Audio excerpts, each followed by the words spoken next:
Osman, happy with that? Another 3 points, another 3 goals, goal difference boosted, joint third in the league.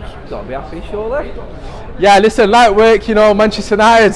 What can I say? No stress. I've been here many times over the years, and I've been heads in hands. It feels nice to just have a stress-free night. Bournemouth, to be fair, a toothless team. Maguire tried his best to make it a difficult night, but nevertheless, Manchester United got the job done. So happy days. That's it, mate. There, he said there we had another clean sheet there, even with our makeshift defence again. Yeah. Be nice to get settled back in with our usual two at the back, though, Varane and Martinez. I think we've seen the limitation of Lindelof and Maguire there tonight as a two. Yeah. Maybe one of them against one of the other centre backs, Varane or Martinez, but I think all United fans are looking forward to seeing that stability come back in the centre, aren't they? Yeah, I mean, listen, we're not every team can say they got 2 World Cup winners at centre back. Spoiled for choice. Martinez getting that applause that he deserves. Certain other team and the banner. Exactly. Certain other team centre backs, knocking his team out on penalties. Next one's lifting trophies. But listen, Varane, Martinez definitely need to come back in the team. I think quite clearly Maguire for me is destined for a small club like Tottenham, or even Arsenal. I don't know who wants to take him. One of those London clubs, I'm sure they need someone. If Chelsea want to spend another 400 million to scrape draws against Nottingham Forest, Maguire's the guy for you lot as well. So listen, just take your pick, one of them London clubs. But yeah, for me, Lindelof, squad player at best. I thought he was tidy on the ball as he always is, but in general for me he's still too weak. Too much vulnerabilities at the back, even against a very toothless attack. But yeah, without a shadow of a doubt, Varane, wrap him up in cotton wool. I'm not too disappointed he didn't play today. He needed the rest. We need to make sure we look after him because he's quite integral in everything going forward.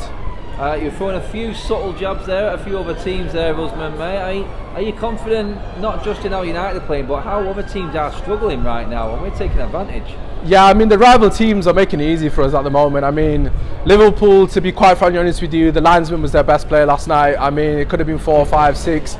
Their defence is absolutely shocking. I mean, they could do with Maguire as well. It's that bad at the moment. Tottenham Hotspur, Tottenham, they're bottling. As Killian would say, history of Tottenham. Arsenal, to be fair to them, have been fantastic so far. But again, a little bit of pressure on Arsenal. They crumble as they always do. And Chelsea, I mean, they can spend as much money as they possibly want, but they have absolutely no class and their team don't have a clue what they're doing. So yeah, for me personally, Man United, alongside Arsenal and City, should realistically get top 4.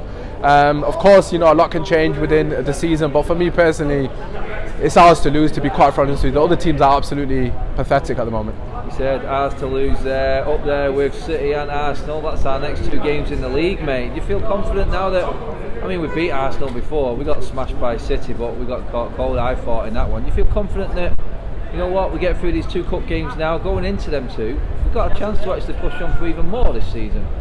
Yeah, I mean, the City game for me personally at home at Old Trafford, I'm expecting the boys to be up for it. I mean, you saw early in the season when Liverpool came to Old Trafford in particular, even against Arsenal, the aggression from the defence, Martinez was extremely important in everything in terms of setting the precedent from the very get-go. Obviously that tackle he put on Salah, it irradiated within the rest of the team, and that aggression is going to be needed against a very good Man City team. I mean, Man City are fantastic at keeping the ball. We've not had a great track record against him of late. For me, Martinez and Casemiro in particular, they need to set the precedent very early and clatter into a couple of players just to make sure that they know they're in a game. So that's the main thing for me against City. Regarding Arsenal, I mean, look, Arsenal are flying, they're absolutely fantastic in transition, which no doubt can hurt Manchester United.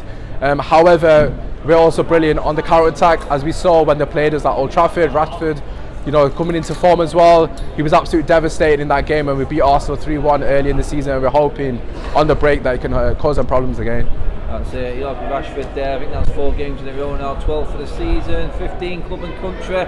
The resurgence in this man is unreal. I mean, today I've just seen the confidence in him going forward. He wasn't our best player today, but we don't want him to be the best player. We don't want players to hit 8s and 9s every single week. Steady 7s, do your job. When you're not playing well, know what you're doing. I feel like Ten Hag has embedded that in quite a few of this squad, and it's clear that, you know what, even in third gear we can get the wins now. Like you said, routine, that's key, isn't it? Absolutely. I mean, again, as you said, Marcus Rashford wasn't his flying best today, but that's okay. The other players stepped up. For me personally, it's integral that they share the goals out. I mean, it's not about relying on Marcus Rashford. It's not really about stats in general, but the performance from the front line, for me, I must say, it still needs to improve. I think that's probably our weakest part of the pitch. I know a lot of people will say the midfield, There's probably frailties in there as well with a lack of creativity, but I'm still a bit worried about the front line. I think we're too reliant on Rashford's individual brilliance, or in general his overall performances. But like you said, other players stepped up today. I thought Garnacho was extremely bright off the bench, coming on for Donny van der Beek on the halfway mark. I thought he was absolutely fantastic. You know, he was committing players. Granted, on another day could have got a goal as well, and he got a fantastic assist. Showed the composure to pick out Luke Shaw, who was absolute sensation for that goal. So for me, a lot of bright sparks. Jadon Sancho as well, hopefully to come back, a man reborn as well. So another man to look out for as well, hopefully. Osman, cheers to coming talking to us, mate. Pleasure as always, mate. Thank you.